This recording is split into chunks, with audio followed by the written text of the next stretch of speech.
We are back with another episode of Sports with the Z and a T. I'm Bryce Taylor alongside Taylor Lattimore. We are, of course, presented by Gozilla Media, sponsored by Mohawk Honda, Johnstone Supply in Troy, and Saving Face Barbershop up in Saratoga Springs. We have a loaded show for you guys this week. We're going to try to get through it as quickly and efficiently as possible. You know how that goes.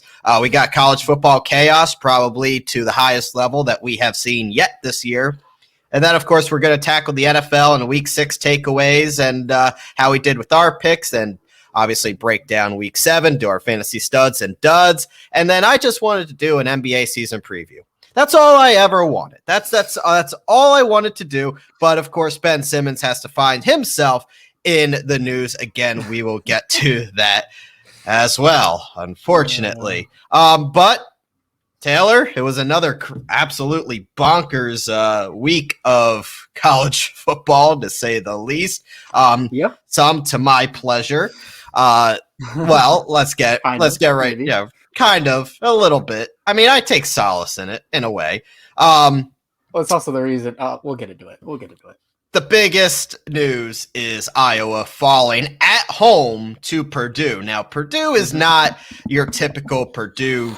They're not the trash can of the Big Ten, but they're still not very good.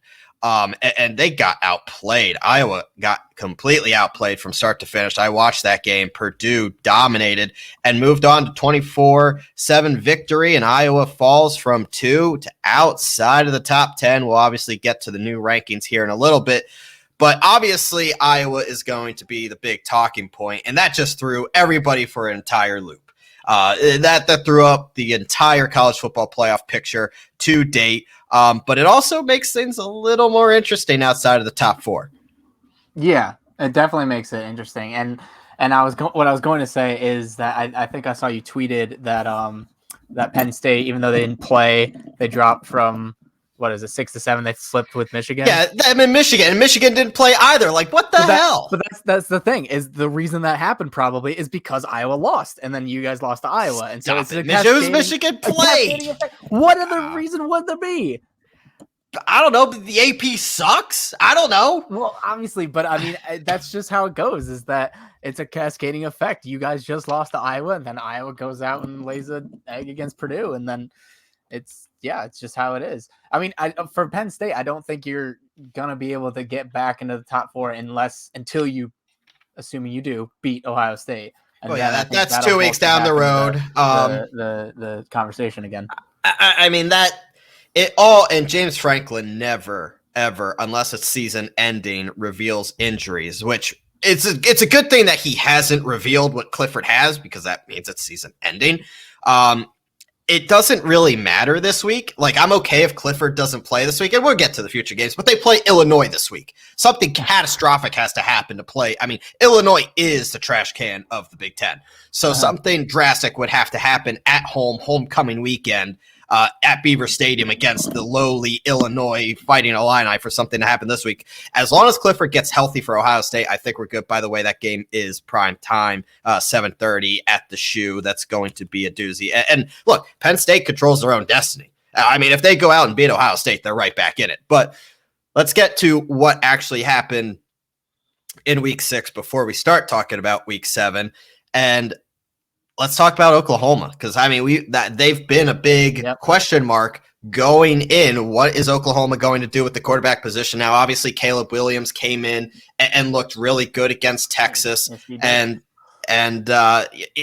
he played well against TCU, but Spencer Rattler still has a presence. So I think this is something like, look, can it work against teams like TCU? Yes. It's going to be a storyline going forward for Oklahoma, which a team that is now 3rd in the nation, I still have several reservations about. Like, if you want to be a successful college football team, a top 4 program, go to the college football playoff and get out of the Big 12. Like, the Big 12 is not a very good conference, but they've been close to being upset before. This is something that I think is not going to go away for Oklahoma. Why would it? People want the top prospect. People are sick of Rattler. Rattler's the captain of the team, was a Heisman favorite going into the season. But this is not something, I mean, we're headed into week 7. We're 2 weeks from November now, Taylor. This is not something you want hanging over your head when you're trying to make a college football playoff push.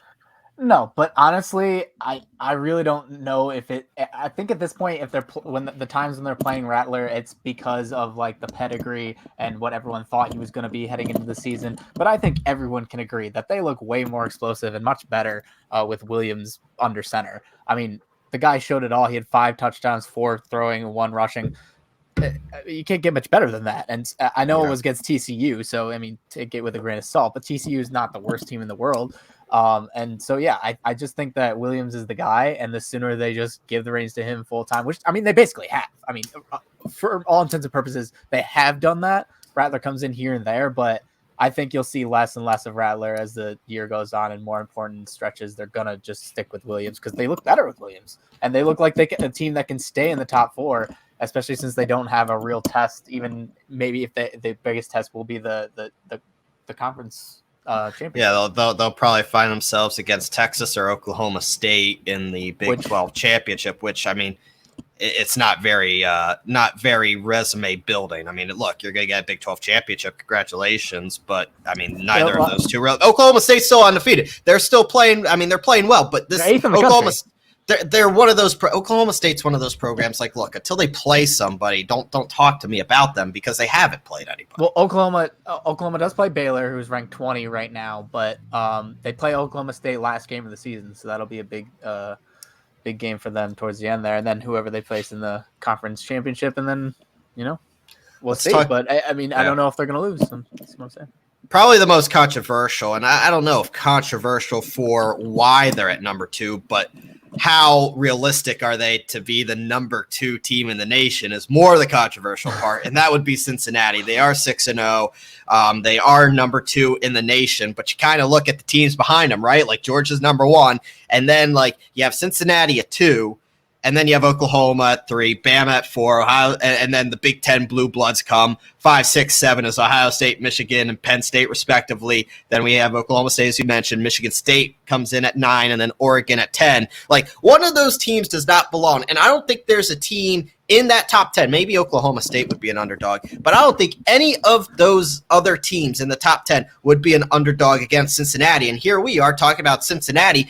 I mean, if they go undefeated, this is one of those things like, how much does this is like Cincinnati's going to throw the committee a huge loop if they don't lose a game, because how much are you going to value the American Conference Championship over a Big Ten Conference Championship and a Big 12 Conference Championship and SEC Conference Championship? I just named 3 locks basically for the college football playoff right there.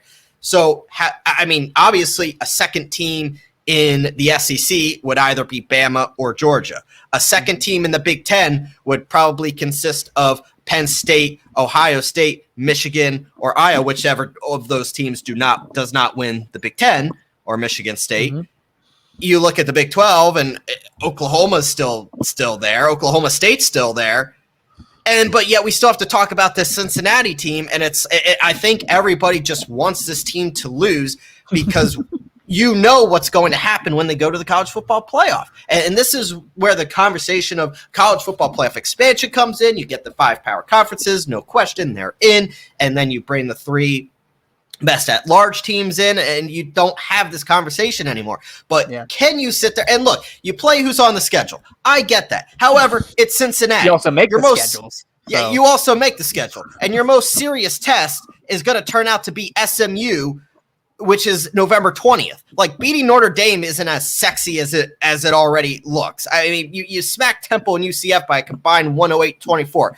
Congratulations. Any of the top 10 teams probably would do that. You beat Indiana, I mean, on the road, great, whatever. Like, an AAC title, undefeated Cincinnati, I don't think I don't think they deserve to be in the college football playoff. Like you went undefeated, you won your conference, great, but you're not better than these programs, and it's going to show. I mean, if the committee makes the mistake of putting the Cincinnati team in the college football playoff over a runner-up Big Ten, over a runner-up SEC, and then watch the Cincinnati team play likely the number 1 team in the nation, which would likely be Georgia, I mean, that game's going to be 70-0. It's just not something that's good for college football. It's not a good talking point. I mean, it's exciting to see somebody from another conference do so well, but until the college football playoff expansion is put into place, this isn't a conversation that I'm willing to have putting Cincinnati in. I'm just not. Well, that's my issue. My whole issue with it, because I don't care about a team and I just want to see how it all plays out in the end. I have the twofold argument of like I see where you're coming from with the expansion, and I do want an expansion just because it's more fun when there's more teams anyway. But getting the Power 5 in automatically, I think that's a good idea, because then you don't have these situations like this. Because if Cincinnati wins out, I don't know how they take them out, just because you would have to say, look, because they're already up. Yes, because you have to sit Cincinnati down and be like, yo, you know, I just don't think you're that good. What's going to happen is, and this is where people like, look, these are the AP voters. The College Football Committee doesn't bring out their first rankings until the first weekend of November. That's when it matters. That's what you will see, the rankings and how the committee is valuing everybody's resume to date come the first Tuesday of November. What the AP says right now doesn't matter. So if the committee disagrees with the AP and says, Cincinnati, you know what? I mean, you're having a nice year, but we're not convinced. We're going to put you at 5. Yeah.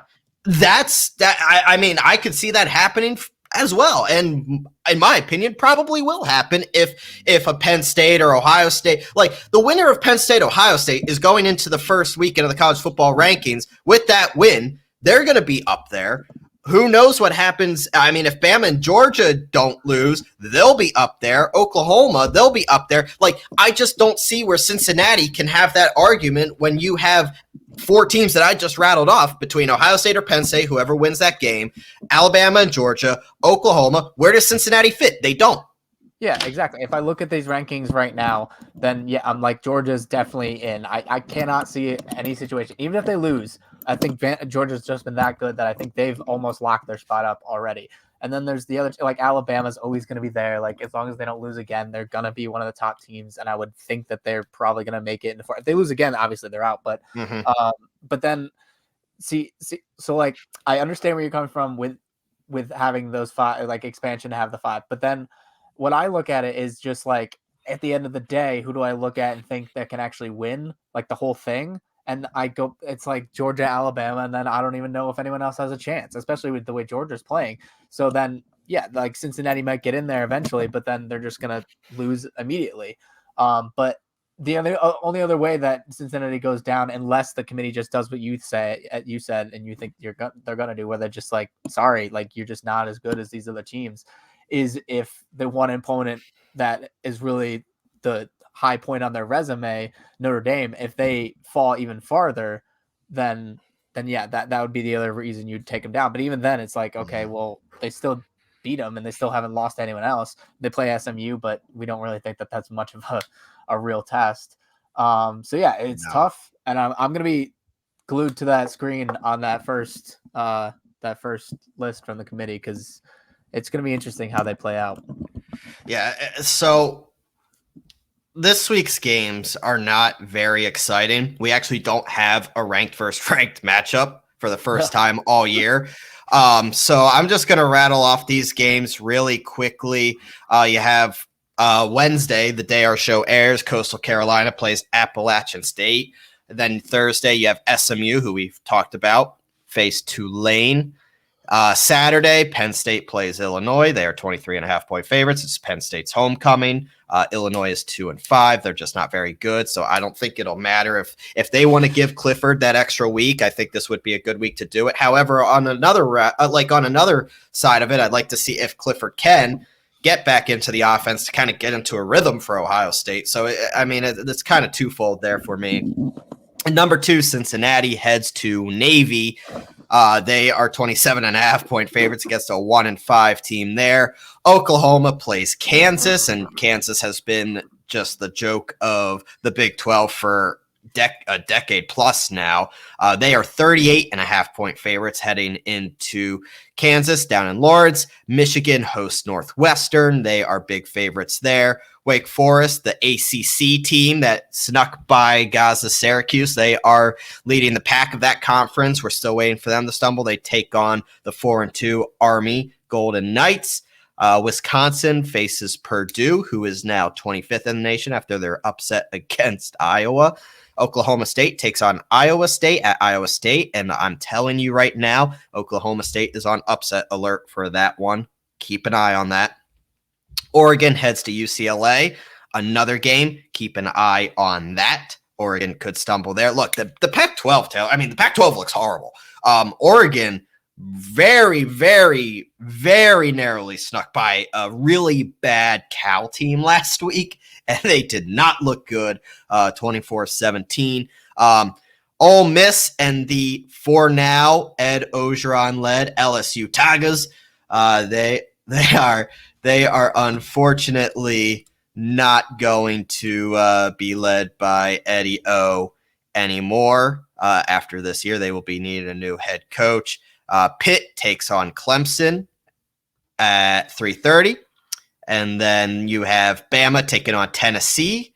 San Diego State takes on Air Force. And Taylor, this UTSA, I didn't even know this was a place. I didn't know this was a university. I think you're on mute, by the way. UTS. Right, turn on your mic. You are a professional. UTSA, I guess that's a place. They are 7-0 and now 24th in the nation. Congratulations to them, I guess. They face Louisiana Tech. Ohio State goes to Indiana. That should be a drubbing of Ohio State. USC faces Notre Dame, so that'll be an interesting game. Texas A&M hosts South Carolina, and NC State is on the road at Miami. So not too many intriguing games this week. However, I do put my focus on, as I said, Oregon heading out to face UCLA at the Rose Bowl, and then Oklahoma State going to Ames to take on Iowa State. Those are the two I have an eye on for upset alerts this week. Yeah, well, let's be honest. It wouldn't be college football if we didn't get at least one interesting upsetty type game a week. Which I love Navy. So. Come on, Navy. Yeah, so I'm sure there'll be something that's going to be interesting and shake things up. Rarely is it just a chalk week, as it were. So yeah, I think this is a good week to be on the plane heading out to Vegas. I'm not exactly going to be missing much. I'm going to be streaming my basketball stuff, though. I know. We're getting to basketball. We're going to get there. Basketball is back. I felt like it was just yesterday we were talking about the finals. It basically was. Yeah. I'm not so sure I'm ready to talk basketball, but we'll get to that as my team's great. Your team is in shambles right now. No, the team's not in shambles. There's just a person in shambles. There's a difference. Yeah, well, bringing the team down. No, we'll get to that. But no, it's going to be I think mostly chalk weekend in college football, and then we head to a doozy to end October. We'll get to that obviously next week. And before we head to the NFL, and we're on the topic of college football, I do want to mention the Gozilla Media bus trip for the first time, and that is courtesy to Johnstone Supply in Troy. Taylor will be on this bus trip, and it's to support the Johnstone Supply Kicks Cancer. Johnstone Supply in Troy and Gozilla Media will be supporting Pink Month, and all proceeds from this trip that I will describe here momentarily will be donated to the American Cancer Society. So what is this trip, and how can you sign up now? It is this Saturday, October 23rd. It's $60 a ticket to go to Albany and Maine. You get a t-shirt, you have the bus trip, you have food and drink included. You would meet at Johnstone Supply around 10:30 in the morning. The bus leaves at 11. And then, of course, you have the kickoff between Albany and Maine at 1 o'clock. Payments are due on the morning of Saturday, October 23rd. Payments accepted include a check or cash. For more information, you can also email Goz at gozillamedia.com. You could also click on gozillamedia.com/Johnstone-UAlbany-trip for more information and to enter now for a chance to join your favorite Gozilla Media personalities on Saturday's trip to KC Stadium. It sounds like it's going to be a good time. I know you're looking forward to it. I know Albany is. I don't know how UAlbany did against Villanova last weekend, but I know they're trying to turn things around, and Maine should be a good, tough test for them. Yeah, it's going to be fun. I'm excited. It'll be cool to hang out with the whole Gozilla Media crew. Hopefully get a good game if we're lucky. And yeah. It's your alma mater. Answer. Yeah, it is my alma mater. Yeah, I did graduate from there with a nice, good old journalism degree. There it is. There it is. Hey, they also got me my first intern in a radio station, and now one thing led to another. Here we are. And here we are presenting Sports with a Z and a T to our lovely followers. All right, let's go to NFL talk, Taylor. Week 6, and before we get to our thoughts and how the week went, a little update. I pulled ahead by 2 more games in our pick'em pool. I am 50. You are 59 and 35. I am 63 and 31. Ground. Do I have my? Yes, I do. I have. So we both had Miami over Jacksonville. I knew that. Knew that one hurt me. You had the Chargers beating the Ravens. I told you you're crazy. You were crazy. Yeah, well, you had Carolina beat. Not a crazy pick though. I mean, the Chargers are very good. Are they? Carolina. You had Carolina beating Minnesota. They did not. We both had Cleveland. I got killed on that one because Christian McCaffrey was looking like he might come back, and then the day this podcast probably came out, he was ruled out. I don't know how you go from practicing and almost returning to going to IR. I don't understand. I don't understand. This is the second year in a row I've had a fantasy team that he's literally killing me on, but also killing me in this regard because the whole reason I picked the Panthers was like they're getting Christian McCaffrey back. He's their offense, and it's going to go great. And I think Sam Darnold will play better if he ever sees the field. But go on. We both had Cleveland to beat the Cardinals, and the Cardinals are legit. They're looking pretty good, and just acquired Philly favorite Zach Ertz, so that pulled at the strings a little bit this week. It was tough to see him go to Arizona. We both had Denver beating the Raiders, who looked alive. I think it's more Denver is coming back down to earth than it is the Raiders looking good, but nonetheless, we both had that wrong. And we both had the Bills beating the Titans, which the Titans, heck of a game last night. It came down to the wire. Literally. Sure did. So we are both I am 63 and 31. You are 59 and 35. We will get to our week 7 picks and previews and predictions here in a little bit. But let's go to the takeaways, Taylor, of week 6. And honestly, I do want to talk about the Ravens first and foremost, because I think everybody was looking at that as kind of the game of the week, right? And I mean, Lamar Jackson was good. We know that. And it was kind of like, how can the Ravens put it all together around him? And this was a game they didn't even need Lamar Jackson. Like this was an all around effort. And it's unbelievable what they have overcome with the obscene rash of injuries that they had in the beginning of the year. If you remember, in August, September, they were dropping like flies. And on top of that, coming off a short week, overtime Monday Night Football game against your Colts, they're playing some elite football right now, and they look to be one of the best teams in football. Yeah, they definitely do. I think what makes them so good overall, well, first of all, I think they proved a lot of it. Like, a good running back is nice. It's nice when you have a really, really talented running back. But if you have a great scheme and great blockers, then anyone can play running back for you. And I think that they're really proving that to them, that they have a great scheme. They have great blocking. They have great play calling in that regard, switching between runs and passing and getting the defense like on their heels. And I think that they're proving that you don't need to have a great running back. You can just plug anyone in if they're teams in the past, especially lately. Look at the past Super Bowls. Look at the past Super Bowl winners and look at their running backs. Last year, the Bucs rotated Fournette and Ronald Jones. The year before, the Chiefs had a combination of like Shady McCoy, Damian Williams. I mean, it was a supporting cast. The the Patriots the year before, they had a combination of James White and Sony Michel and Damian Harris. And again, just a whole bunch of committees. When the Eagles won the Super Bowl, LeGarrette Blount, Jay Ajayi, not household names.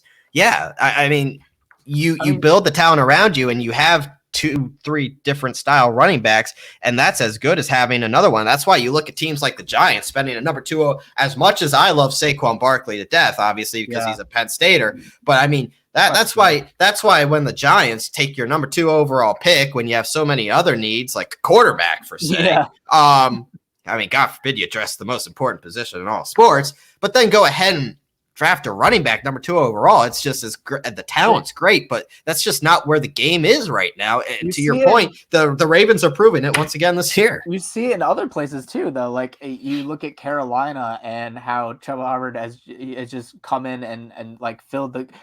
Obviously he's not Christian McCaffrey, but like he can still go out and get you. Alexander Madison balls out for Dalvin Cook. Pollard and Zeke. They're both like if Zeke's out and Pollard has to go, Cowboys are fine. Pollard's great. Even if you look at the Colts, I mean, Nyheim Hines is great along with Jonathan Taylor. So it's like a lot of teams are going committee-wise, and they don't have that bell cow, and you don't need that bell cow unless they're so over. Like Derrick Henry, he's the exception.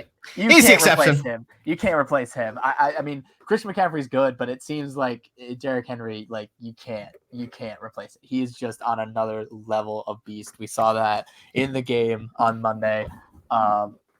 It's just that was insane. Let's take let's take a look at the Cardinals. Obviously beating the Browns. Kyler and the connection with him and DeAndre Hopkins has been very magical this year. They are on a tear. And this is a Cardinals team now. I mean, you look at the explosive offense that they have surrounded with Kyler. I mean, you have Hopkins, you have Kirk, you have Rondale Moore, you have AJ Green. You just traded for Zach Ertz at tight end. And you have Chase Edmonds and James Conner in the backfield. This is an offense, and the defense is playing well, better than I think a lot of people expected. This is a team that, I mean, all of a sudden you have to really sit there and look at as one of the best teams in football. Yeah, and I've kind of believed in them. I think a little more than you did early on, because I don't know. I mean, going and beating Cleveland like they did is convincing. I really like Kyler Murray. And like I've said before, I think he's front runner for MVP. I mean, there's a lot of people like I think MVP list right now is like Kyler, Lamar, even Derrick Henry is up there, and Tom Brady's always up there, and guys like Justin Herbert, although he might have taken a hit for his loss to Lamar, but yeah, I think he's definitely up there, and I think their defense is playing really well. They have their ups and downs, but when they're good, they're really good, and they can cause havoc to both quarterbacks and running backs alike. And yeah, I think that they're a legit team. My roommate is actually a Cardinals fan, not like die hard or anything, but he likes the Cardinals. He's got a jersey or two, so he's pretty happy with the success they've had. And starting 6-0, when is that first loss going to come? It's gonna cut. Like, I'm not convinced they're the best team. Like, wait till they face Green. Wait till they face Green Bay in a couple weeks. I don't know if they play Tampa or 2 weeks. Yeah, like their schedule gets tougher. So, Cleveland not to Texas this week, so it's like, they're my survivor pick this week, and not to discount what they did against Cleveland, but Cleveland is very, very undermanned right now. Didn't have Chubb, lost Kareem Hunt, don't have Landry. Odell Beckham is, for some reason, the connection just isn't there. Baker got banged up as well. The defense isn't playing great. Like, eventually that Browns team was going to break down, and that's what the Cardinals did. They took advantage of it, but they're definitely looking convincing. They play the Texans, and then Packers, Niners, Panthers, Seahawks, Bears. So there's potential for losses, starting with the Packers. The 49ers are no slouches. We'll see if Christian McCaffrey is back for the Panthers.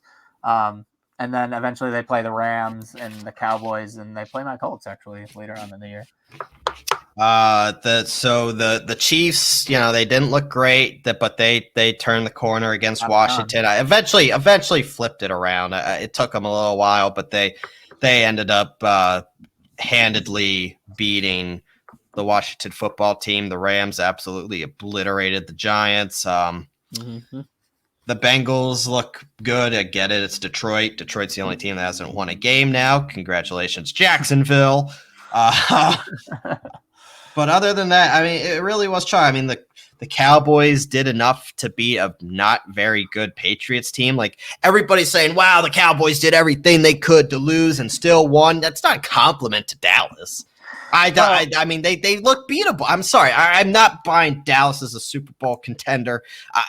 I mean, look, this is what they do. September and October, they're going to look good. And then come November, December, something's going to go off the rails and they can't run with Zeke. And Dak's going to have this boo-boo. And Mike McCarthy has a stroke in a clutch situation. It's the same Dallas Cowboys year after year. I mean, don't stop me with the Super Bowl contender. The defense is not good. Do they force some turnovers? Yeah, but it's still a very suspect defense that I think a good football team is going to shred. Well, yeah. I mean, Diggs is good, but he has his flaws. I mean, he had an interception that changed the game and then proceeded the next play to give up a 75-yard bomb to a quarterback that can't throw the football further than 25 yards. So, I mean, you tell me. Yeah, no, he's very he's definitely a ball hawk, and sometimes he gets into trouble because of it. Reminds me a lot of Asante Samuel. But I don't know. I mean, I hesitate to say that they're a contender because, like you laid out so elegantly, they do this a lot where they look really good and then they end up not being good at all. I talked to a friend at work today who's a Cowboys fan briefly, and he was like, "I'm getting hope," and that's like the worst feeling. And I was like, "Yeah, I know." I was like, "You're probably losing the divisional round. It's fine." But yeah, no, I don't know what to make of the Cowboys because everyone also gives a lot of credit to Bill Belichick for how he was able to contain the Cowboys, and I'm like, sure, I guess, but it's still the Patriots, and it's still Mac Jones on the other side, and I'm firmly not a believer in Mac Jones at this juncture. But yeah, I don't know what to think of the Cowboys. We'll see in the next couple of weeks. I mean, they don't play anyone that great until the Chiefs in like 4 weeks, but. Yeah, if they lose to the Vikings, I don't know, because the Vikings are a quintessential 3-3 team. I can't figure them out. Well, and that's a definition of a Kirk Cousins-led football team, right? You don't really know what they are. Pittsburgh squeaked by Geno Smith and the Seattle Seahawks on Sunday Night Football, and then of course Buffalo. I think we were starting to look at Buffalo as maybe the best team in the AFC. I don't think that's the case. I think it's Baltimore, especially after doing what they did last night against the Titans. I mean, they really should have won that game. I get it. It's one regular season game. Is it the end of the world for them? No, absolutely not. But I think Baltimore's been more consistent this year. I think if Kansas City starts to get right, I think they're going to get better as the year goes on. I don't know if Buffalo's going to be one of those teams when it comes down to it, because that defense really has been struggling. I think at this point, it's clear to say that the Ravens are the best team currently constituted, especially because the Chargers were the team that I thought were the best, and that's why I picked them to beat the Ravens. Turns out I was wrong. But yeah, the Chiefs are there, but you worry about the turnovers because, I watched a video over the weekend about, or I think it was yesterday after all the games had finished, about the interceptions for Patrick Mahomes, because a lot of people I was hearing, not all his fault. Like it's not his fault that the receivers can't catch. Well, it turns out if you look at the film that most of them were his fault. There's like 3 or 4 of them that have literally gone through Tyreek Hill's hands and into a defender's arms. So I watched it. So I know exactly how many did that. 2 did that, where they went right through defender's hands, and he should have caught it. Tyreek had 1. I think someone else had another one. And then there was 1. Well, they gave him 2.5 were his fault in this video, because half of it was there was one where he no-look passed, which was unnecessary. And then the player, it bounced off his hand. Oh, I don't know. It wasn't Tyreek. I forget who it was, but it bounced off his hands and right into the defender. But you didn't have to no look in that situation. So is it all his fault? No, it's half his fault. So about 2.5 were not his fault. 5.5 have been his fault, where he's just throwing it up out of nowhere.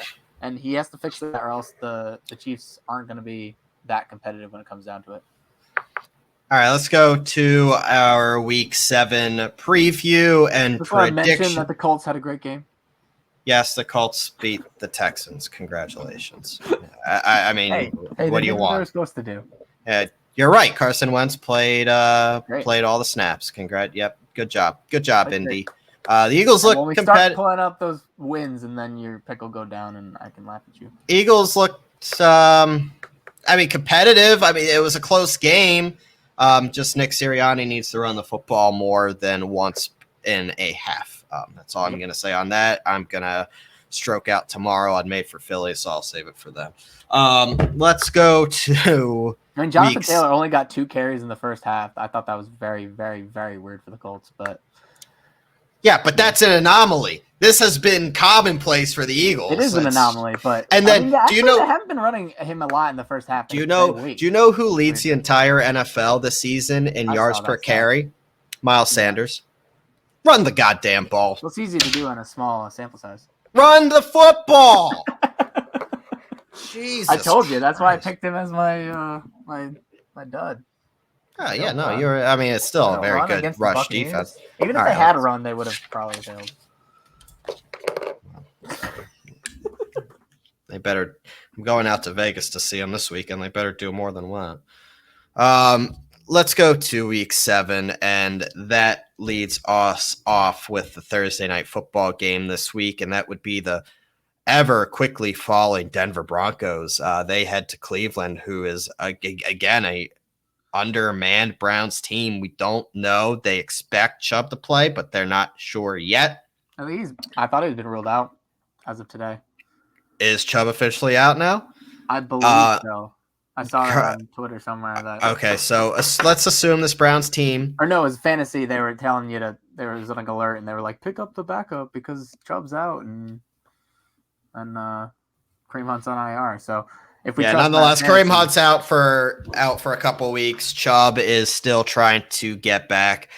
This is an offense Baker is banged up that all of a sudden looks pretty anemic. And if they're not able to run the football with their two-headed monster, it kind of plays against what they want to do as a football team. But Denver has not looked good either. However, Bridgewater didn't look bad last week, and this is a Denver team that I think is going to be healthier at this point going into Cleveland. This is a tough game, though.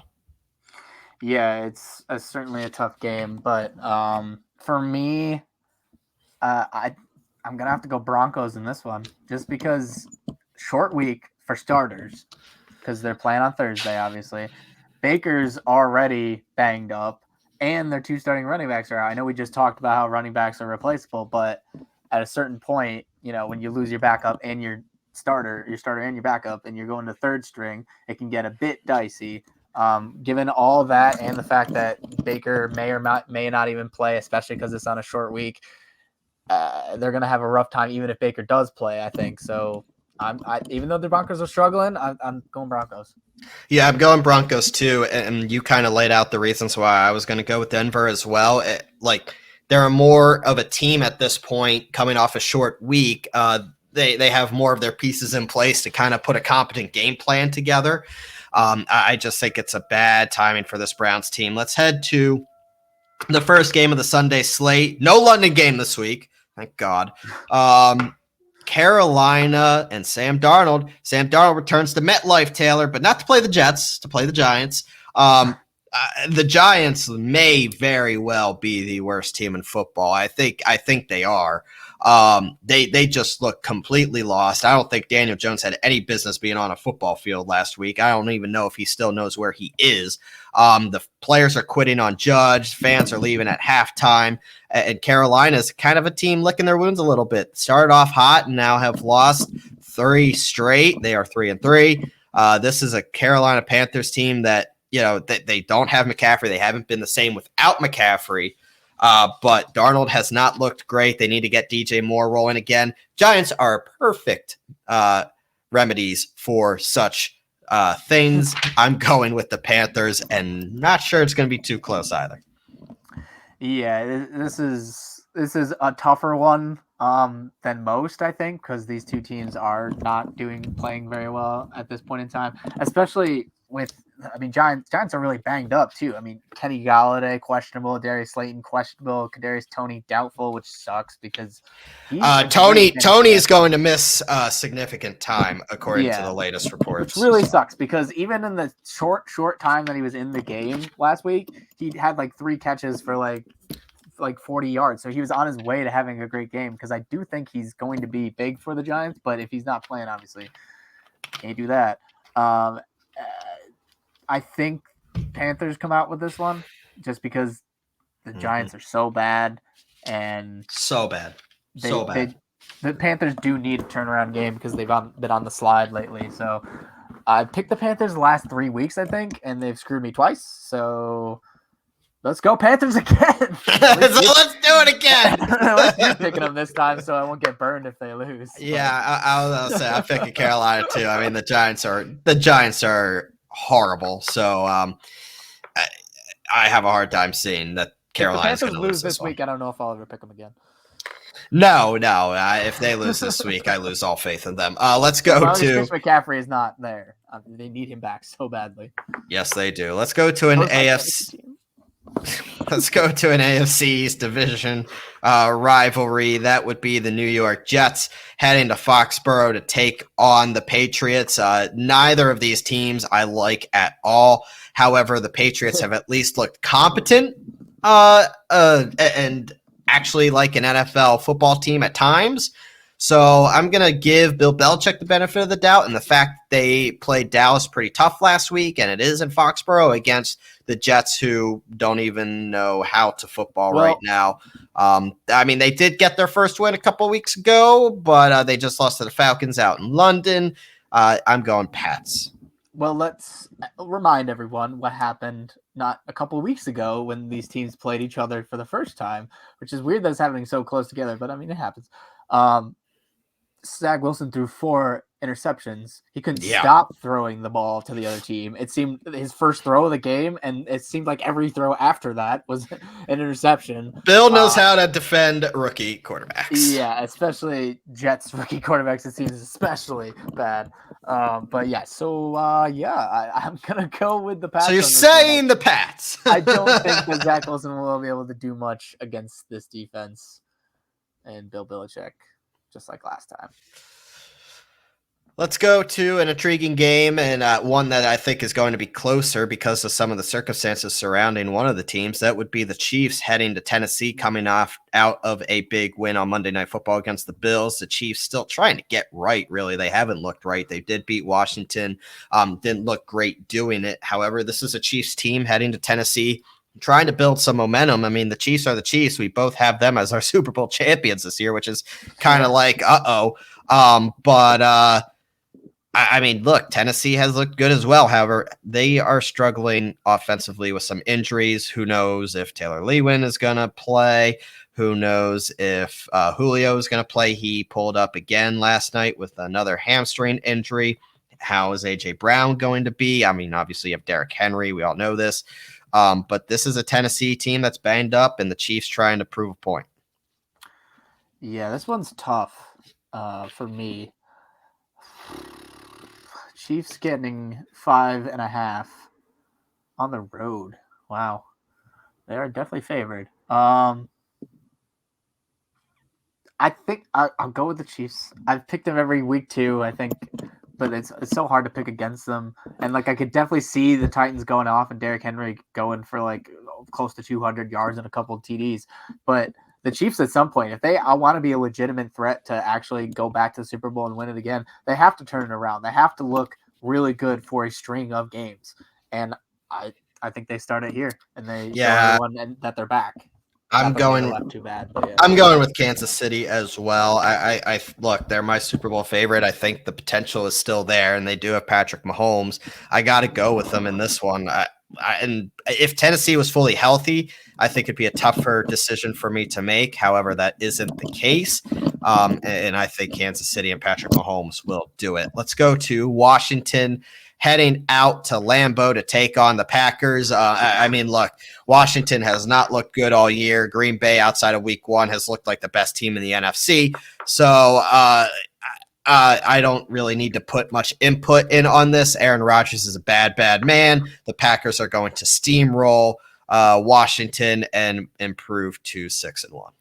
Yeah, the Packers are good. Washington's been not so good, especially the defense, which I thought would be a lot better. I had been harping on them all year, but you're finally letting go on that one. Good job. You're finally letting go. Washington's not a good football team, and because I thought that their defense would be a lot better and they'd be able to be good enough that Heineke, I thought Fitzpatrick at the beginning of the year. That's why I picked them especially. But I thought they'd be okay with Heineke if their defense could be one of the top tier defenses in the NFL. But it hasn't been. And so, yeah, I think the Packers are going to cook them. Let's go to this game's going to be ugly. Atlanta heads to Miami to play the Dolphins. Dolphins coming off a horrible loss against the Jaguars, giving them their first win of the year. Atlanta, don't sleep on the Falcons. They're 2-3. And this is a Falcons team that, look, they have some weapons. Ridley should be back after missing because of personal reasons. This is just a bad Dolphins team. And I think the spiral continues here. I like the Falcons enough to win this one. Yeah, I'm having a hard time so far with disagreeing with you on anything because I think that I've got to go with the Falcons too. I mean, Miami is shook up. I mean, maybe if they try to really turn it around after that really bad loss, but we don't believe in Tua, I don't think. And so nope, that's why I'm not picking them. Yeah, as it stands, Matt Ryan and Cordell Patterson going to hook up for a couple more touchdowns for you? Sure are. I'm playing him in at least one league. Well, I have Cordero in the Gozilla League, and he's been the best waiver wire ad of the year. So yeah, probably go down as that for sure. Yeah. So let's go to a better afternoon game, and that would be the Cincinnati Bengals, who are surprising a lot of people right now. They look really good. They head to who I think you and I are agreeing look like to be the best team in the AFC, which would be the Baltimore Ravens. A big divisional AFC North matchup, Bengals, Ravens. However, I think the Bengals are playing the Ravens are playing just so well right now. Lamar Jackson's playing at an MVP level. They prove that they can win in different ways. Lamar Jackson wasn't really asked to do much last week, and they obliterated the Chargers, who some thought were the best team in the AFC, right? To date going into last week. I'm going to go with the Ravens on this one, not to knock the Bengals because I think they're in the right direction, but the Ravens they're one of those top tier teams right now, and I think they're going to prove that against Cincinnati.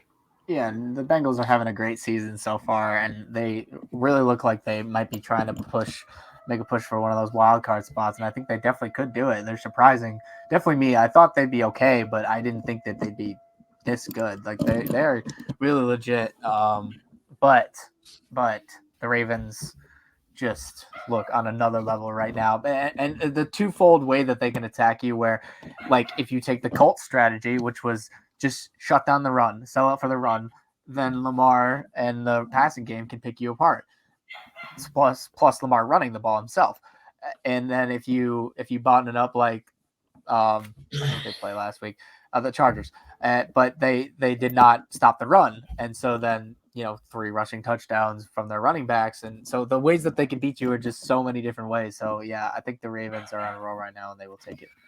I don't think we're going to need much input on this one. The Detroit Lions head out to LA to play the Rams. I would hope that we don't have to have much input on this one. If we're talking about this next week as an upset, that'll be embarrassing for the Rams. I mean, the Lions are bad. They're scrappy, but they're bad. Last week, they were you're not really buying bad. The Jared Goff revenge game? No, okay. I'm not. Because it's also a Matthew Stafford revenge game. But Jared Goff's going to LA. It's more of a revenge game for him. Whatever, but that's fantastic. I don't buy that. I mean, maybe the Lions will pull out a freak victory at some point, but I'm never gonna pick them to win. No, the Rams are up 15 on the line. This next game I will be in attendance for. The Eagles head out to Las Vegas to take on the Raiders. Look, the Eagles are 2-4, but their schedule is starting to loosen up a little bit, Taylor. I'm not saying definitely, but don't sleep on this Eagles team now that they had a full week and a half of rest. The schedule does ease up, as I said. They kind of got through the gauntlet. 2-4 is about where I expected them to possibly be at this point. This is a Raiders team. Like, look, they beat Denver. They looked good doing it, but I don't think this team is in a good place right now overall, and I don't think this is a very talented team either. You have a lot of question marks. You don't know what Derek Carr you're going to get week in and week out. You don't really have any solid wide receiver weapons outside of Darren Waller. Josh Jacobs is not really exactly something to write home about in the backfield, and this defense is suspect at times as well. I'm not saying the Eagles are perfect. However, I do think the Eagles right the ship and go 3-4, beat the Raiders out in Vegas. This will be one where I'm sorry to say, because you're going to this game, but I'm gonna go the opposite way. I think that the Raiders are going to do enough on defense to slow down the Eagles to get a bit of a lead and get some breathing room, and then they'll probably try running the clock out and can try to control it that way. And I don't know, that the Eagles haven't been good, obviously. Not that they haven't been playing good competition, because they have been playing, they've lost to the Buccaneers, the Chiefs, the Cowboys, and the Niners. Those are all. I was going to say their 4 losses are 4 playoff they're good teams. So. For sure. They're good teams. And I think that this game will be incredibly close. It'll probably be a great game to be at. I think they might go back and forth. I just think that the Raiders are going to do enough to get this win against the Eagles. Well, you're wrong. But that's Maybe okay. I am, and the margin is going to keep growing, but I got to make up ground somewhere, so I'm trying. Well, I don't think you're going to be making up ground in this next game because, like Detroit and LA, this is another one where it's just kind of laughable. Houston heads to Arizona. Yeah, well, it shouldn't be. This should be an easy win for. This is my suicide pick this week, which would be the Cardinals. So please, God, do not lose to Houston. Yeah, no, I think that the Cardinals will roll it. Houston's not a very good team. I mean, I think the Colts are turning it around, but they made them look a lot better than they probably are. If you lose to the Colts, you really aren't a good football team. Yeah, well, whatever. The Eagles play the Colts at some point this year. I really wish. No, they don't. I wish they did because we'd talking have to about go to Hooters or something. Oh, we'd be going to the game. We'd be broadcasting. Yeah, well, that's true. We could go to the game. We'd be going to the game. The next time the Eagles Colts play, I believe, is in 2 years, and it's out in Indianapolis. Carson Wentz will not return to Philly for quite some time. But it's okay. Anyway, Cardinals in that game, yeah. Yeah. Absolutely. Let's go to Chicago. Justin Fields and company. Look, this is a rebuilding team. They're 3-3. They haven't looked great offensively, and now you're being asked to go down to Tampa. This is going to be not a very close game. The Buccaneers look very good. I'm going to go with the Bucs and Tom Brady on this one. Yeah, the Bucs are just. The Bucs are the Bucs. Tom Brady's Tom Brady. They look on a roll as a Super Bowl defending champ can be. Tom Brady, MVP candidate, and it is what it is. The Bears are trying. They're working their way back with Fields, but when the Buccaneers take away your run game, not that the Bears had much of a run game to start with, but it's going to make you super one-dimensional, and you're not going to be able to keep up in a throwing match with the Buccaneers. So Sunday Night Football, the Colts, your Colts, and Carson Wentz head out to San Francisco to take on the Niners. Some question marks around who's going to be playing quarterback for the Niners, whether it be Garoppolo or Trey Lance. Remember, Trey Lance got hurt last week. If Garoppolo is healthy, we don't even know if he's really healthy. He will be the quarterback for the Niners. The Colts coming off 2 decent weeks. I mean, they had the disappointment against Baltimore, convincingly beat the Texans, go out to face a tough task in the Niners. I mean, no matter who the quarterback is, whether it be Lance or whether it be Garoppolo, still is going to be a very good opponent to face. However, Taylor, and you might like this, and I don't want it to happen because I want the higher pick. but I'm going to go with the Colts. I'm going with your Colts on this one. I think Carson is playing really well right now, and I think this Colts team is starting to find a little bit of a rhythm. Mm-hmm. Not that I think this Colts team is good for the long run. I just think that there's a lot of question marks around them as well. But for right now, they're playing better football. Carson Wentz is playing smart football, and I think it's going to be enough to beat San Francisco. Yeah, I was kind of hoping you'd pick the Niners because I was planning on picking the Colts, and that would have been another one that I would have won. But yeah, I'm going to go with the Colts on this one, not just to be a homer, but I do think that even a game against the Texans, I think what the Colts lacked a lot of was just like reps and kind of continuity and like getting into the groove of things, getting a feel for it and kind of gaining momentum. It kind of got railroaded with a couple of hard games right in the beginning of the season. And so now I think we hopefully get the legs underneath them and can kind of roll from there. I think Carson, like you said, is playing very, very smart football. I think that Frank Reich is calling the plays really well. We're getting better looks in the red zone and not faltering when we get there, at least in the last couple games, or especially last game, it was Houston. But once we get a rhythm and kind of get Mo Alley-Cox involved in the red zone and all that good stuff, and especially getting Jonathan Taylor, those holes where he can run for Colts franchise record. They had the longest run in Colts franchise history on Sunday.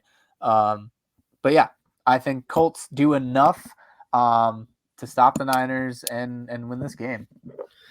Let's go to the Monday Night Football game, and that would be Jameis Winston and the New Orleans Saints heading out to Seattle and playing Geno Smith and the Seattle Seahawks. Look, Seattle played admirably against Pittsburgh. However, I don't think Pittsburgh's that good, but like I think the Saints fall into that category of those teams too. Like you don't know what you're going to get from them each and every week. This is a tough ask going out to Seattle, but I think Jameis Winston is going to be poised enough. Like the Seattle team has enough talent and enough weapons to beat Geno Smith. Like if Russell Wilson was the quarterback, this wouldn't even be a thought for me. But I think the Saints go on the road and take this one.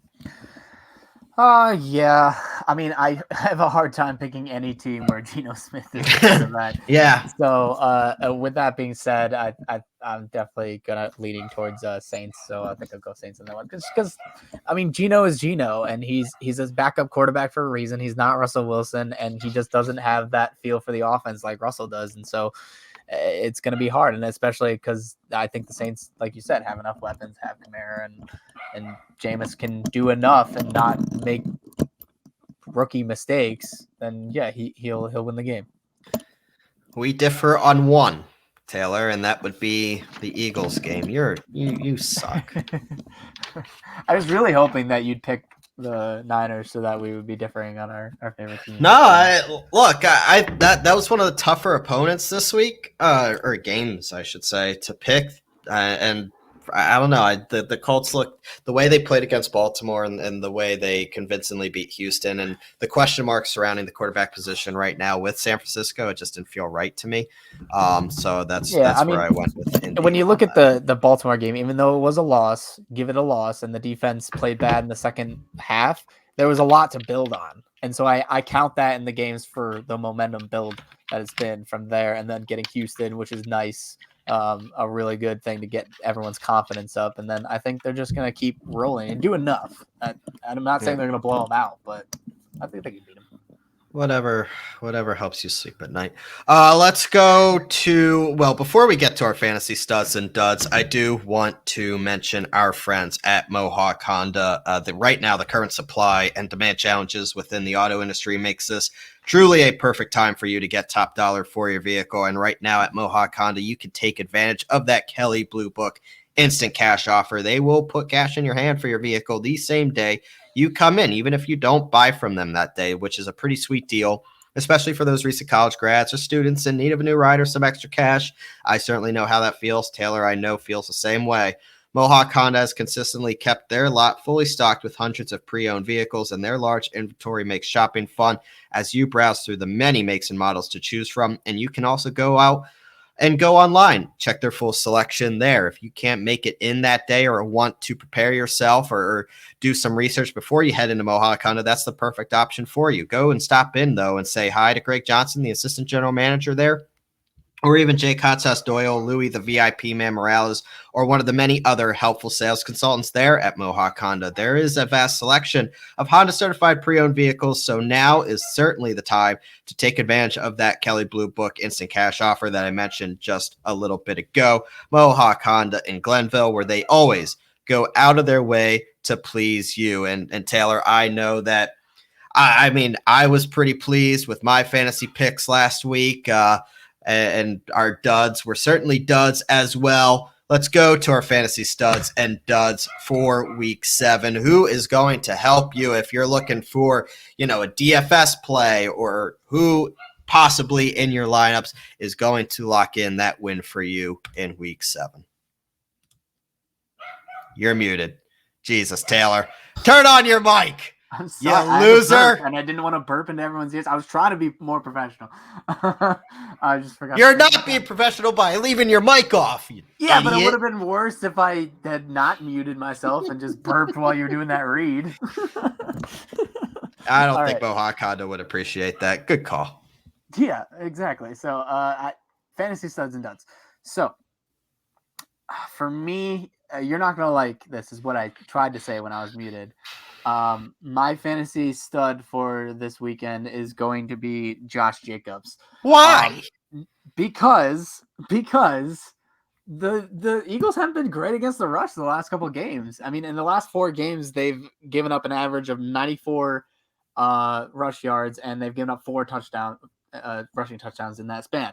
So, yeah, I think that Josh Jacobs is going to have not his way, because I don't think Josh Jacobs is that great, but I think he could easily come up with 70 yards and a touchdown at minimum. And I think that that's the way that this game is going to go. The look, if anyone's on YouTube, the look that Bryce is giving me is of just pure disgust / you're the worst. I'm an idiot. You're the worst, because we literally sat there and broke down every single game and disagreed on one, and it happened to be the Eagles. It's not like the Raiders are like any good team here. No, they're not. No, you're the Eagles. I returned the favor and decided to even pick the Colts this week. I thought I'd be a nice guy and compliment the Colts this week. And you're like, oh, the Raiders. Oh, you know what? All these great matchups this week. Nope, I'm picking Josh Jacobs, who hasn't even put more than 16 points up all year. No, I love him against the Eagles. Kenyon Drake? Who's that? I mean, like, Jesus Christ. You're the worst. Well, I guess Drake is up there too. That is the only problem with the split between them. But I think if I had to pick between one of them, I'd start Josh Jacobs. Anyway, I'm gonna pick a real. Well, that the Eagles have given up an average. Let me read you it: 81 and 2 touchdowns, 101 yards, 102 yards, 95 yards and 2 touchdowns. That's the last 4 games. Maybe not in that order, but that's the last 4 games. What do you want me to say? Look, you can't say anything because that's bad. No, what I was going to say is I expected you to look at, some of the other great fantasy matchups this week and maybe look. Caught my eye, okay? And maybe, no, bullshit. It is bullshit. It caught your eye because you were like, I'm picking the Raiders, so I'm going to pick a Raider too. I mean, I have to double dip and piss Bryce off before we even talk about Ben Simmons. Let me really piss him off. Yeah, honestly, I know your game. I know your end game. I don't make my picks all that much like beforehand. So this was my picks are pretty much I pick them right there. So I didn't have a plan coming into it before. Yeah, I saw Josh Jacobs. Okay. Who's your dud? Can I get to my stud first? Yeah, start. Sorry. Jesus. Forgot which one we were on. I got so flustered. Yeah, okay. I'm going to go with Cordero Patterson. Of course you would. Well, I mean, he's playing Miami. He hasn't, he's not, see, I didn't even know you were facing him. I actually did my research. I was like, wow, look at Cordero Patterson's matchup. I did my research too. Not only is he a start, but he is a must start. And I think he's a top 12 running back this week. Like what he's been doing this year has been or he's a receiver. He could be either. He could be a top receiver. He could be a top 12 in both. But he is finding absurd levels of production, and he hasn't really been seeing a whole lot of touches, and he's starting to get more. He's averaging 13 touches a game, but he's averaging about 20 and a half points in a PPR league. There's no question that there's reason to doubt this will not be sustained. But if that week is going to happen, it's certainly not against Miami, to a team that is 29th in points allowed to running backs and allowed 101 yards and a touchdown to James Robinson last week. Cordero Patterson is a must start for me. And if you can find a way to trade for him and not give up a whole lot, this is a guy that I think you have to have in lineups. It could be a league winner this year because his role is not decreasing, it's increasing. Yeah, I feel silly for not picking him up in any leagues, but I just wasn't paying attention to that. Well, you look at Cordero Patterson. Well, the thing is, you look at Cordero Patterson, and you look at him having like a 2-3 week stretch of nice games. Like, okay, it's Cordero Patterson. We've seen this movie before. Like, that's not sustainable. No, he's sustaining it this year. That's the difference. It's been truly incredible to see. But Cordero Patterson for sure has been very, very good. All right, let's get to duds because we have some basketball we need to get to. Who is your dud for week 7? So my dud for week 7 is going to be good old Joe Mixon. I hope you're right on that. Going up against, I knew you were going to say that because I know you have in one of our leagues. But going against Baltimore, I mean, Baltimore has been kind of lights out against the run, and I think it's a combination of them playing well against the run and then them scoring some points in a lot of these games, especially like the game last weekend where they played the Chargers. They got up, and then from then on, the Chargers just abandoned the run. Did you know that in the game, the leading rusher for the Chargers was Justin Herbert with 12 yards? Oh, boy. Oh, wow. Yeah. That's bad. And I don't know if it was a combination. Well, game script where they came. Help. Yeah, that's what I mean. It's the game script. They got up early and then they only threw it. But still, that's something. And then the other 3 games they played, they've allowed 56 yards, 53 yards, and 47. So they haven't allowed a 100-yard rusher in the last 4 games and completely shut down what little the Chargers tried to do on their rush game. So I think in this one, I'd fade Joe Mixon wherever possible. I think he will be more or less a dud this week. I'm going to go with the Bears backfield, and it was a very popular pickup last week, which was Khalil Herbert because Damian Williams went on the COVID list. Who knows if Damian Williams is going to be healthy, come off the COVID list. He is vaccinated, but did test positive for COVID. Khalil Herbert had a really, really nice week in week 6. Looked really good, looked really comfortable in that role, and posted a nice week. However, they're facing Tampa Bay. And like you last week saying, don't play Miles Sanders, I'm saying do not play the Bears backfield. They're still trying to figure out their identity on offense with Justin Fields at quarterback. And obviously they have a new play caller in Bill Lazor, who took over for Matt Nagy. This is a Buccaneers team that's averaging 42.3 yards against on the ground this year and has only given up 1 rushing touchdown all year. Just simply avoid the headache. You're going to find better options than what the Bears backfield is going to be.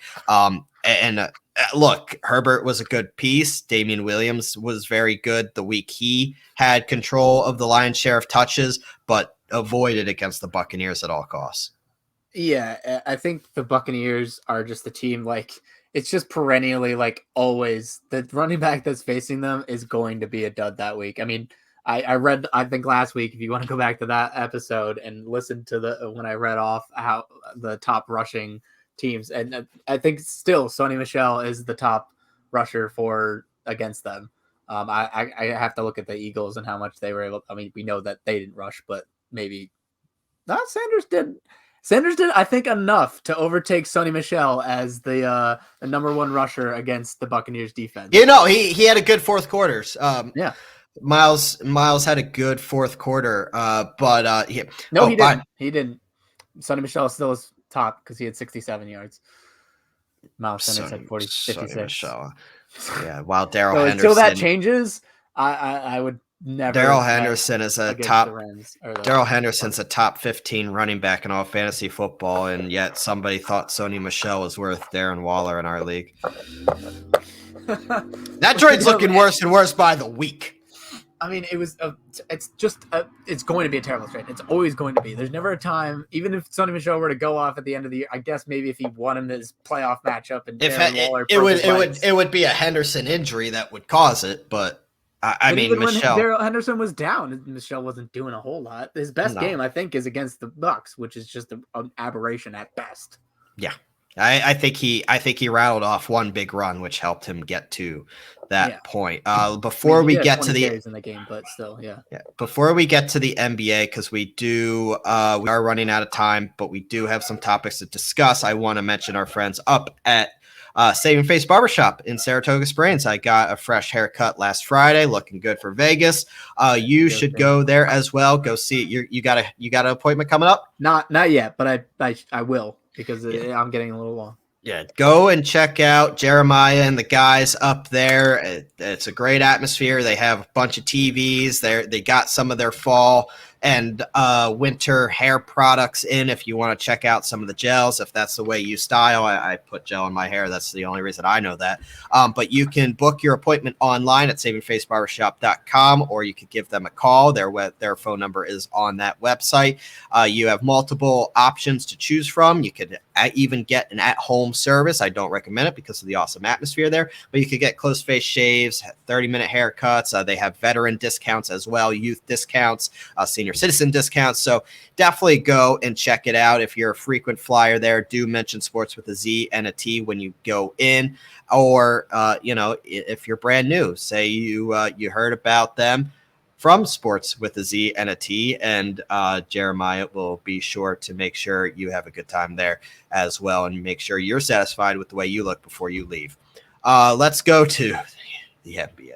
God, the NBA. I just wanted to preview the NBA season and get it over with, because we are recording on Tuesday night and the season starts tonight. I just wanted to talk simple NBA predictions and call it a show. That's all I wanted. That's all I wanted, Taylor. We will get to the predictions. We will get there. I promise you that. However, I just need to take a deep breath. Trying to scream into the mic too much. No, I'm not going to scream. I'm going to be the bigger person like Joel Embiid is. Ben Simmons. Ben. Obviously, we know that he came back to Philadelphia. He was going through all the COVID protocols to return to practice. Obviously, on Monday, you saw the phone gate. He had his phone in his pocket, didn't look very engaged. Then Tuesday happened. Sixers announced early on Tuesday afternoon that Ben Simmons was suspended one game for conduct detrimental to the team. Everybody's thinking, okay, all right, what happened? Doc Rivers, after practice, said he thought he was a distraction. Didn't want to get into the details. It was early in practice. Said it wasn't a big deal. It's a big deal if he suspended a game, Doc, first of all. And just told him that he should leave and went through with practice. What happened, per Woj, was Simmons was kicked out of Tuesday's practice for not being engaged, declined several times to sub into a drill. Woj later reported that Simmons was fined for missing preseason games and other team activities, and that he hasn't earned any money since returning to the team. And then, of course, Joel Embiid, after the practice was over, obviously Simmons was supposed to speak with the media for the first time since coming back on Tuesday. Did not. Doc spoke with the media. Embiid spoke with the media, and they asked Joel Embiid about his thoughts and pretty much said he's a grown-ass man. I'm not a babysitter. That's not what we're here to do. I really don't care what that man does anymore. I care about the players, and the chemistry that we have is good outside of the chaos that this summer included. This is a Sixers team, Taylor, that look, they are preparing to not have Ben Simmons this year. Without Simmons, I mean, Maxey figures to be the Sixers' lead ball handler. You're going to see Seth Curry, Furkan Korkmaz, Isaiah Joe.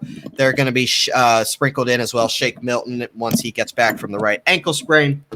But this is a Sixers team, and if I'm Daryl Morey, I'm on the phone now trying to explore with Portland again, just get him out, because he clearly came back to cause a distraction. He came back so he could get paid. He didn't care about the Sixers anymore. He doesn't care about the teammates that he hurt. He doesn't care about this organization that he lied to. He doesn't care about the fans that he let down. He wants to get paid. He's a child in a man's body. He hasn't matured. He hasn't become an NBA All-Star, and Joel Embiid called him out on his bullshit. Tobias Harris yesterday did not give a glowing review of Ben since he came back. If I'm Daryl Morey, I'm on the phone with Portland seeing if they will send Robert Covington and CJ McCollum with a couple other pieces back, because at this point, fuck it. Get rid of them. Yeah, see... Well, first of all, I do want to point out that I'm not going to put it all on Ben Simmons. It's on Ben. I know you will, because you're a Philly fan and you feel slighted by him, as you probably should. But it's not like things weren't said by Doc Rivers and Joel Embiid early on, where they were just implying that they don't know if Ben can be the guy on a championship team. But whose fault's that? I know that's Ben's fault. Whose fault is that? I know that it's Ben, because but Ben has some type of psychological thing going on when he's on the court. It's like, I don't think that he's purposely being like, I don't want to shoot because I don't want to shoot. I think he's just incapable of it, and I don't know what's going on with that. And then I think he felt hurt because of what they said, and then it spiraled out of control, and then it's gotten to a point to where, yeah, he obviously just wanted to come back because he didn't want to be fined more for not showing up and not coming in for games.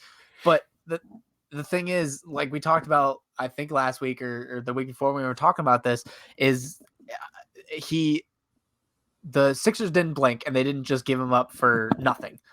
They didn't just give him up for peanuts because that's what people were offering. So Ben came back and he's like, okay, well, I need to get paid, so I need to be here. But then Ben is being a dumbass, because you have to be like, you have to pretend and do your best to pretend that you want to be there. He obviously doesn't want to be there. Everyone knows he wants to be traded, but he can't act like a child like this and expect that he's going to get paid, because the Sixers are just going to be like, no, if you're going to act like this, then we're not going to play you in the games. We're going to suspend you. You're not going to get paid anyway. So you're just sitting here not getting paid. But the problem that I have, I think, is because I think they're still in this spot. The Sixers don't have any leverage in this situation at all, I don't think. I mean, Ben doesn't. Morey will gladly. I'll sit his ass, send him back to LA and not pay him. Yeah, He's signed a contract. I know, but you can't say you just can't play for us. Like, yes, they can. Yeah, but like, you would be missing out on everything you could get from him if you do that. No one's going to trade for him right now. That's the problem. I don't know. So if nobody's gonna trade for him, then send his ass back to LA and let him grow the fuck up. Because this city in Philly, like, release him? No, don't pay him. Don't pay him. He signed a contract. Not pay him. You can. It's in the contract. Unless you have a reason to. He's not reporting. He's not participating in drills. Okay, but then what if he does? What if he sucks it up and he says, "Fine, I'll participate in all the drills"? Okay, but what has he done to this point to prove that he's going to do that? He hasn't. Because he wants money, and because I don't think he thought that they would suspend him. And well, now that they have, he doesn't not want his money, or else he wouldn't have shown up. This is somebody. Look, first off, this is an odd situation between team and a player that we have never seen in Philadelphia ever. Like, it would be. I don't know if you've seen it. I don't think you've seen it anywhere. It might be a bit understandable if Simmons had an argument that he's underpaid or underappreciated, but that's simply not the case. For years, this team has been constructed. It is the exact reason why Jimmy Butler is not in Philadelphia anymore, is because this Sixers team, this Sixers front office catered to what Ben did, catered to what he was good at and what he wasn't good at, and built the team around him that way. Not necessarily what may have been the best for Embiid, because Embiid is more of the all-around superstar. So they catered more to Ben. He can't possibly make more money as an NBA player now than he does right now. And two head coaches, Brett Brown and Doc Rivers, dozens of teammates have all sat there in front of a camera, in front of the media, gritted their teeth and said what a wonderful person Ben is, and have backed him to the day. Every Sixers fan, every NBA fan, every person that watched the playoffs saw that performance against Atlanta. You know who else saw? Everyone else. And do you this is the point? Do you think NBA GMs are lining up around the block to add a guy who disappears in crunch time for playoff games, throws this childish behavior? No, send his ass back to LA and let him sulk there. What team is going to sit there? Yes, they can. It is in the contract. Can't. That's why they just did send it. Someone away and not pay them? No, they suspended him for a game. They're going to suspend him for the season? Yeah, they very well can. It's in the contract. Without good enough reason. No, he could sue for that. He could go to the NFLPA and get NBAPA and get them. You can't just do that unless you have good reason to, and it has to be more than just he doesn't want to be in some drills. Because I'm sure he's gonna turn around and be like, I'll be in your practice. I'll put my phone down and I'll be in your drills. No, that's not what look, I've seen this movie way too many times with that. That's not what he's going to do. He's not going to give up all the money that he's owed. He's going to make sure that either they pay him out, they buy him out, or they trade him somewhere. I can guarantee you he's not going to be like, oh, you're just going to suspend me for the season? That's fine. I'll just go live somewhere else and not play basketball at all. Because then he can't pursue other places either. If you bought him out, that would be a way. I mean, I don't know if they're not going to buy him out because Daryl Morey is there. Daryl Morey is going to get something for Ben. Exactly. The report that came out this afternoon. Granted, this show airs on Wednesday, but the report that came out this afternoon on Tuesday afternoon said the Sixers front office stance has not changed. Daryl Morey and Elton Brand are not going to give Ben Simmons up for role players. They want a player caliber to Ben, one that is going to help the Sixers win a championship, because that is where this team is at. That is what the Sixers want to do. Look, it sucks because you are going to have to cut your losses at some point to remove this cancer and remove this distraction out of the Sixers facility. However, at the same time, you gave him this contract. He's 25 years old. He's a 3-time NBA All-Star. He's Defensive Player of the Year. Everything's in front of him. He's a jump shot away from being one of the top 5 players in the league. But he won't do it, and he's gotten worse, and he won't show up in clutch time. He's being childish. Nobody wants that right now, and I think at this point, I don't know. At this point, the Sixers need to just ship him out for whatever they can get and live with it. And that's the thing that they're going to have to do, because this is not tenable in any way possible. And I don't believe it's possible for them to just suspend him for the whole year. They can sit him and pay him to sit and not play. Carmelo has done that, and Anthony Davis obviously did that when they were when he wanted to be traded. They can do that, but as long as Ben comes in and puts his damn phone in his locker and actually participates in the drills, they would have no viable reason and no reason enough to suspend him like that and not pay him. There's no way that they can get out of it, because contracts are 2 ways. It's not just him signing it, it's the team signing it as well. So they have to pay him as long as he shows up and doesn't act like a child. And I think at some point he might, because he wants his money, which is, in its own right. You can think what you want about the fact that he's being greedy for money, but it is his money and he's deserving of it, kind of. Right. All right, let's go to the NBA season preview, and we have a couple minutes left. We're not going to spend too much time on it because we could literally sit here all day and talk about this, me and Taylor. So 3-hour show on it. So I'm going to restrain ourselves from doing that. We're just going to give our quick thoughts. Obviously, the NBA season opens up Tuesday night. Let's start in the Eastern Conference, since we were talking about the Sixers. The Sixers are obviously a wild card team when it comes to the Eastern Conference picture, because look, you don't know. It was the Sixers that are coming off the East best record last year. What is going to be the Ben Simmons situation if he does play? If he doesn't play, what do the Sixers get back to help Joel Embiid? Is Joel Embiid going to be healthy? Lots of unknowns for the Sixers. They could be very, very good. I think the floor is pretty stable for the Sixers. I think at worst they're like a 5 or a 4 seed, but this is still a team that, they have the ceiling. They have the potential to be what they were last year and push for a championship. But however, obviously, you look at Brooklyn. Kyrie's situation remains up in the air. Who knows what they're going to do without that? And if Kyrie ends up sitting out this year because he's not vaccinated and is away from the team, this is still a very good team with Kevin Durant, James Harden. You still have Blake Griffin, Millsap, James Johnson, Claxton. Patty Mills is on the Nets as well. This is still a very good Nets team, so it'll be interesting to go from there. Don't forget about the defending champion Milwaukee Bucks. The Miami Heat should be better this year as well. And then you have the up-and-coming Hawks. You have the Celtics, who you don't really know what they're going to be. They clearly seem to be planning for 2 to 3 years down the line, although they still have the talent to compete. You have the Hawks. Feels like they've been planning for 2 to 3 years down the line. For a while now, right? You have the Hawks, who, congratulations to Shen graduate Kevin Huerter, by the way, on a massive contract extension, 4 years, $65 million deal with the Hawks. Also led by Trae Young, who knows what they're going to be this year. They have a very good young team. Are they going to push for one of the top seeds, or are they going to still be that middle of the pack 5, 6 seed? You still have the Knicks. You have the Bulls that I think are going. Keep in mind, we still have the play-in tournament this year.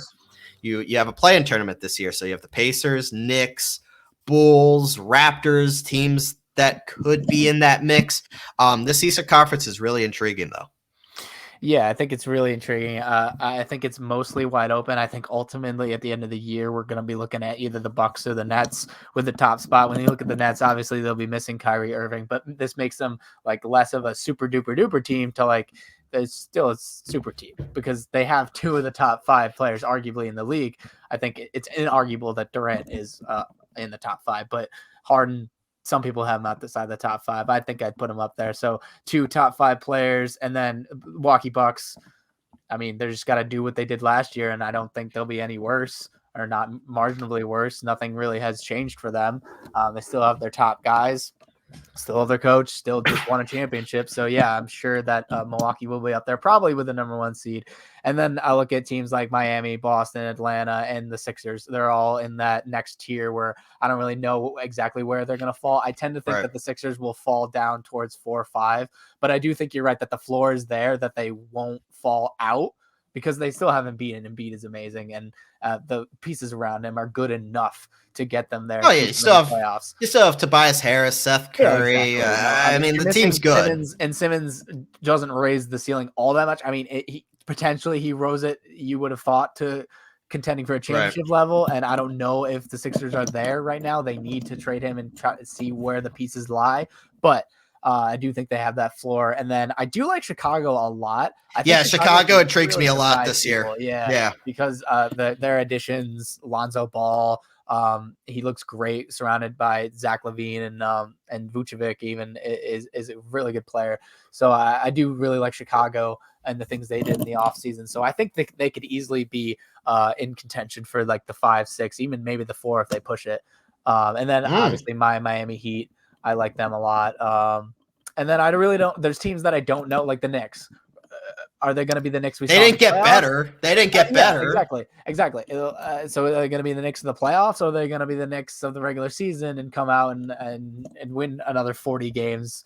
Push it closer to 50. I don't think they'll get to 50, but in the 40s and grab a playoff spot. And then you're right, with the play-in tournament, you could have teams, even like a Charlotte, I think could maybe push for the outskirts of the play-in tournament. I mean, the Wizards too. I mean, you lost Westbrook, but you still have Bradley Beal. They did try to build around Beal a little bit. Beal seems committed this year.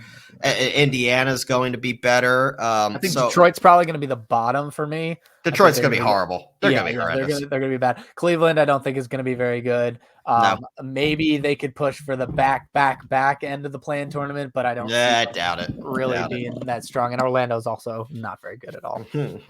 No, they're not. Pacers will be in there though. Yeah, the Pacers will be up there. Yeah. I'm going to reserve our predictions till after we break down the Western Conference too.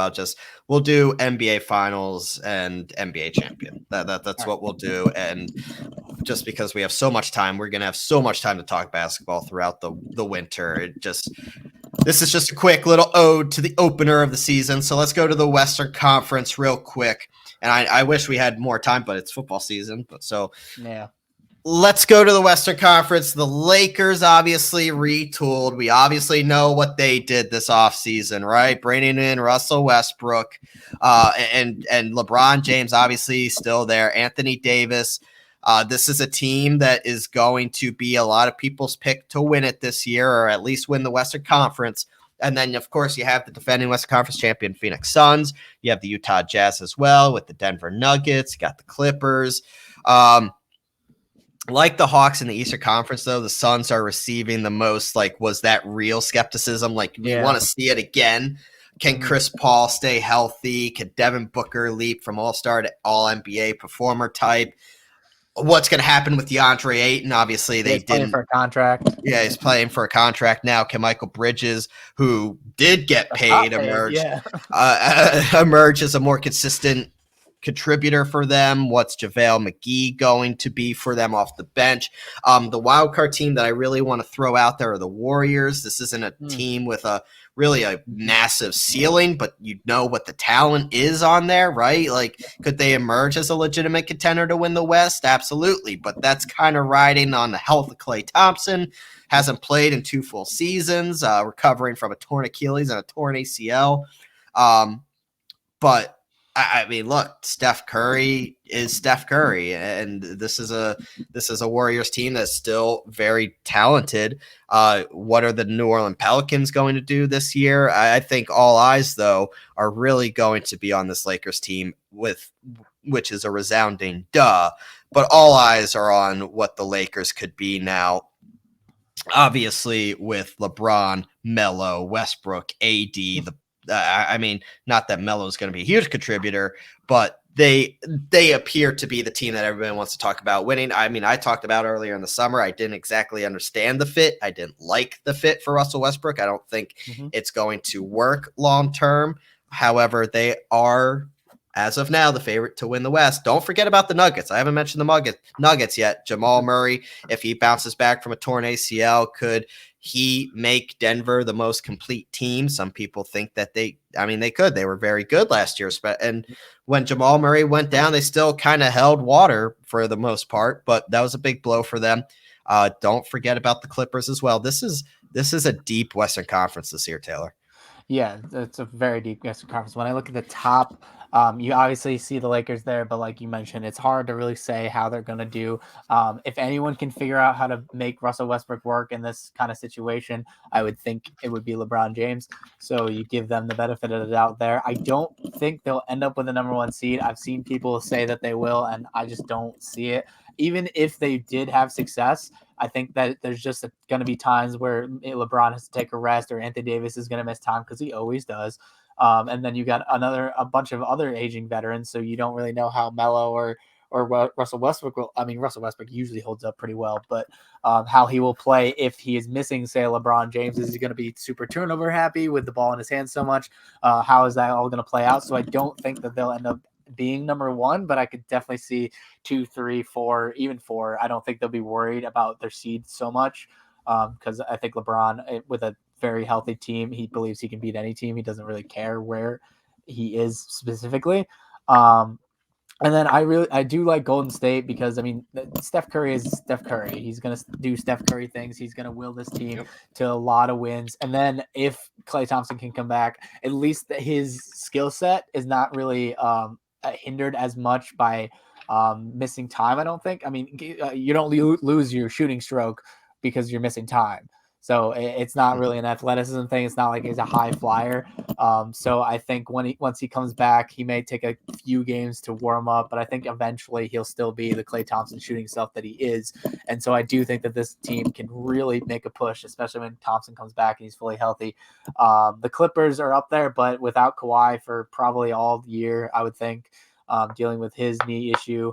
I don't know if they'll be in contention as much. They're going to fall. But I look at Luka Doncic and the Mavericks. You didn't mention him, but I was waiting for you to finish because I was like, don't forget about the Mavs. Don't forget about Portland. Don't forget about John Memphis.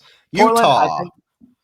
Portland will be good. I don't think we'll ever win a championship as constituted the way they are. I think that Damian Lillard needs to either get out of there or really force them to do something. Come home to Philly, young king. They had this whole offseason where it was maybe rumored that he wanted out, and they did like nothing. Like they didn't do anything. to really improve this team. And so it's going to be the same team where it probably gets into the playoff tournament, or maybe gets a 7 or 8 seed and then promptly lose in the first round, or make it to the second round and then lose there. Sounds about right. They're not a real Sounds contender. about right. And then Denver, I think Denver is really a team I think could really push for the number 1 seed. And then you also have the Jazz up there, where they had the number 1 seed last year. They were I think they ended with it, and Phoenix was 2.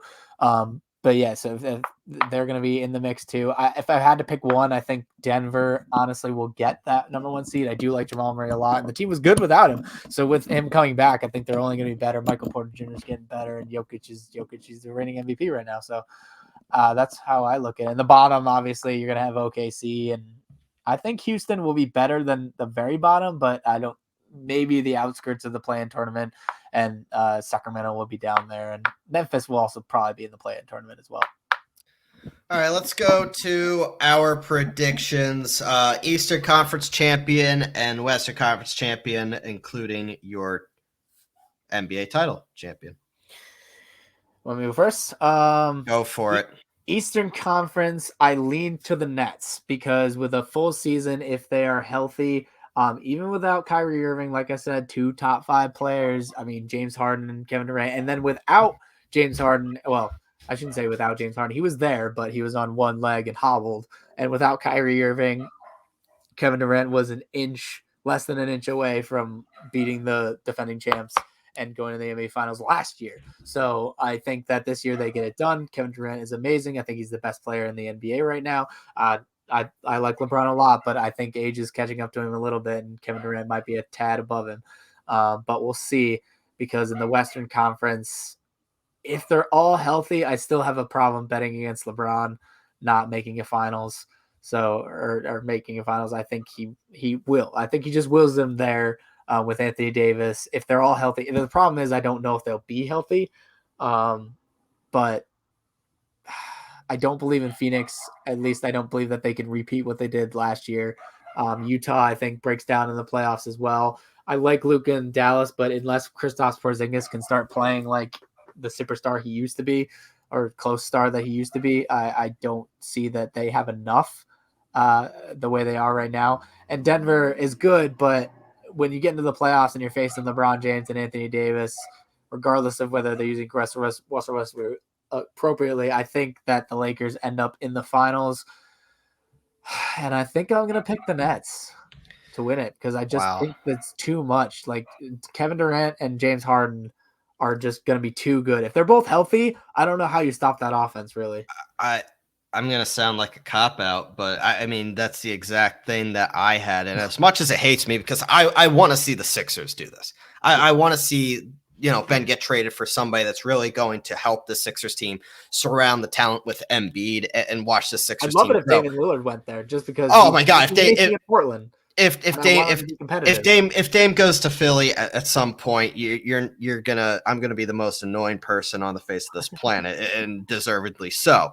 But however, I agree. Like, it's hard for me to bet against LeBron and the Lakers, right? Like, as much as I want to, and as much as I hate for it to work, like, LeBron's going to make it work. You know that. He's going to make it work, and the Lakers are going to find themselves in the finals. However, and I agree with you on this, even without Kyrie, the combination of Kevin Durant, James Harden, and the depth that the Nets have is almost too good. Like, they're going to come back, and they're going to be pretty pissed off about how the way last year ended losing to Milwaukee. And with all due respect to Milwaukee, I think the Nets are the best overall team. They should have won. They nearly did. But I think everybody also kind of wants to see the fourth installment of KD versus LeBron, right? Like that is must-watch television. And should LeBron and KD face off for a fourth time, there's a legitimate case to be made that, one, it could become the all-time greatest individual rivalry, and if the Nets were to beat the Lakers, Taylor, KD would have a 3-1 edge over LeBron on the biggest stage, which would open the door, obviously, for nonsensical, unanswerable, unhinged debates that I don't think any of us want to dive into. But I think the Nets are the best team in basketball. I mean, we knew this, and I don't. My gut says Kyrie will be back at some point. Now, do they all stay healthy? That's to be determined. But I can't base the season on are they going to stay healthy? I got to look at the talent on paper and the way that they played, almost, being a prayer away from making the NBA Finals. And who knows? I think the Nets beat the Suns last year too. Oh yeah. I got to go Nets on this one as well. Yeah, I don't know. I just really don't see how anyone who watched the playoff series between the Bucks and the Nets can sit there and say that Bucks were the better team. Yes, because the Nets were clearly the better team. They were beaten up. They didn't have Kyrie. They had James Harden on one leg, and they still nearly beat them. And that's the thing. It was literally like a millimeter of shoe that Kevin Durant took, the fadeaway turnaround ridiculous shot that ended up being a 2 instead of a 3. So it was a tie instead of the game ending right there, and as it should probably have. And then they would have definitely beat the Suns. There's zero doubt in my mind that they would have beat the Suns. There's no one to guard Kevin Durant, much less James Harden if he were to get healthier, having a little bit more of a break time in between the series. But I definitely think that the Nets were the best team last year, and they will be the best team this year. I mean, the Lakers also were pretty good if they would have stayed healthy. I think last year would have been Lakers. I stand by that. I picked the Lakers to beat the Suns last year, and I stand by if Anthony Davis had stayed healthy, I think they would have. But that's neither here nor there. I think the best team this year is going to be the Nets, and they're going to win it all. So we both agree on our NBA champions, which would be the Brooklyn Nets. Also, Kyrie coming back seems pretty. I feel like it would happen too. It's gonna happen. It's just a matter of when. For this at this point, and then eventually he's just gonna be like, "Oh yeah, well, I guess I should get vaccinated." And honestly, the Sixers are the biggest wild card in all of this. Like, it depends on what happens with Ben Simmons. I mean, even if Ben Simmons comes back and elevates his game, that makes the Sixers much better.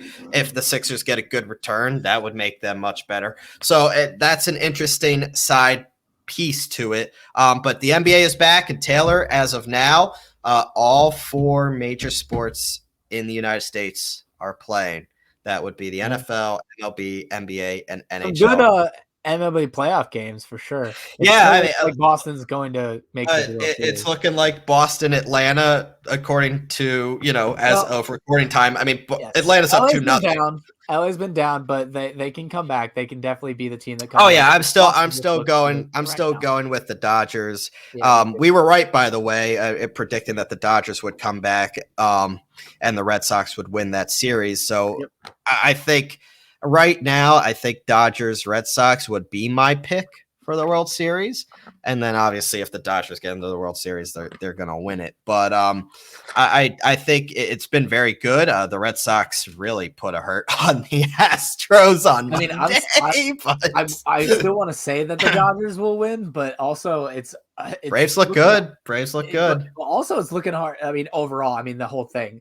If the Dodgers were to get there, the Braves do look good. So the Red Sox look good. The Red Sox, but the Red Sox just look like they're just. They got hot at the right time. They really did. Exactly. They got hot at the right time. They are really getting hot right now and riding it out. So yeah, I'm not even convinced a wholly 100% that if the Dodgers made it and the Red Sox made it, that the Red Sox wouldn't just win. But.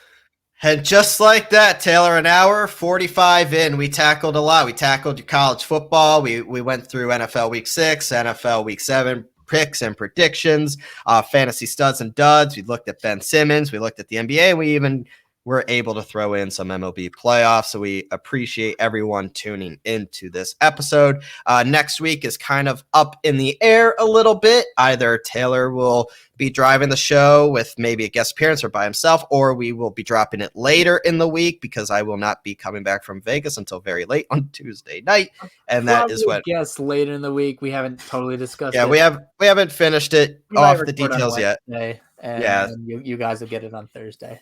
So we have to finish out those details, but it will not be normal release day of Wednesday morning next week. But we appreciate everybody for tuning in. Make sure to follow us at Sportz _podcast on Twitter, as well as myself and Taylor at ZBryce21 and at TLats with 2 T's and 2 S's. And we appreciate all the support that you have been giving us through this entire time. If you are going on the Johnstone Supply bus trip to Albany, have a very awesome time. Taylor, have a great time. Enjoy yourself. You have fun in Vegas. Oh, I will. I will. Don't Hit the you roulette worry about. tables. Go Birds. We'll stick with that. Go Birds.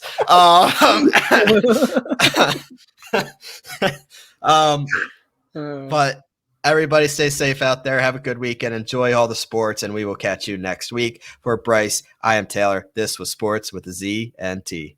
See you.